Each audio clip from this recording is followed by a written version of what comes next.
జరుపుకోవాలనేది మనందరినీ ఇవాళ మొదటి పట్టుదలగా ఉండాలి, మొదటి ఆలోచనగా ఉండాలి. గవర్నమెంట్ నియమితమైన తర్వాత నుంచి మొట్టమొదట మనం జరుపుకోవాలి. ఇద్దరు జరుపుకోవడమో ఇప్పుడు కూడా అట్లనే జరుపుకోవాలి.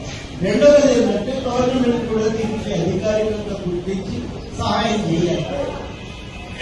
మొహర్రం పండుగ గుర్తింపు సెలవే రాదు కాబట్టి గుర్తింపు అనేది లేకుండే పోలేదు. ఏ గుర్తింపు మనం అడిగేదంటే ఈ పండుగ జరుపుకోవడానికి సహాయం కావాలని మనం అడుగుతాం. మొహర్రం సెలవు ఉంది అని అట్లే ఉంటుంది. పండుగ జరుపుకోవడానికి కూడా ప్రభుత్వం కొంచెం ప్రోత్సాహం సహాయం అందిస్తారు. ఏమవుతుందంటే అందరూ ఉత్సాహంగా పండుగ జరుపుకుంటారు.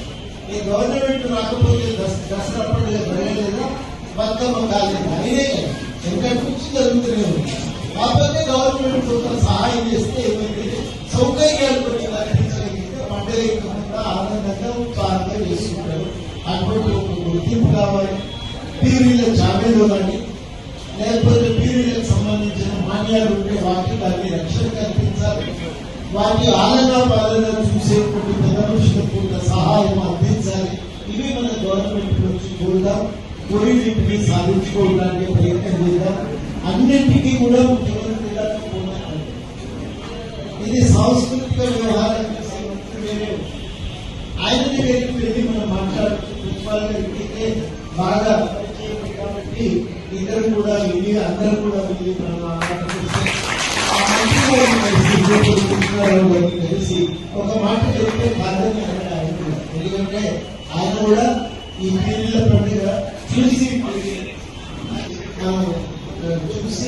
మాట్లాడదాం. మాట్లాడి దీనికోసం తప్పకుండా మీరు అడిగిన విధంగా సహాయం చేద్దాం. ఒకటే ముఖ్యం మనకు కావాల్సింది ఏంటంటే పండుగ మనం ఎవరెవరు ఏమేమి ప్రచారాలు చేసినా పండుగ మాత్రం అందరూ కూడి జరుపుకోవటం ఎవరికి ఎక్కువ చేసిన ఈ మాట నేనే అంటే ఇక్కడ మనకంటే పెద్ద అనేక మంచి చెడులు చూసి ఈ సమాజము ఒక మంచి ప్రజాస్వామ్య సమాజంగా ఎదగాలని కోరుకునేటువంటి మన మాస్టర్ జీ గారు కూడా ఈ మాట చెప్తున్నారు. అందరూ కలిసి మన పెద్దలు ఉభయలో కొత్వాల్ గారు కూడా చెప్తున్నారు ఈ మాట. మన అందరూ కలిసి ఈ పండుగ జరుగుతుంది. అన్నింటి నుంచి మన గాజం సత్యనారాయణ గారు కూడా ఈ మాట అందరూ కలిసి చేసుకుంటాం. ఎందుకు ఎక్కడి నుంచి వచ్చిన పండుగ ఇవ్వాలి మనం ఎదుర్కోవాల్సిన అవసరం లేదు. మనం వేరే పండుగ చేసుకునే పండుగ పండుగ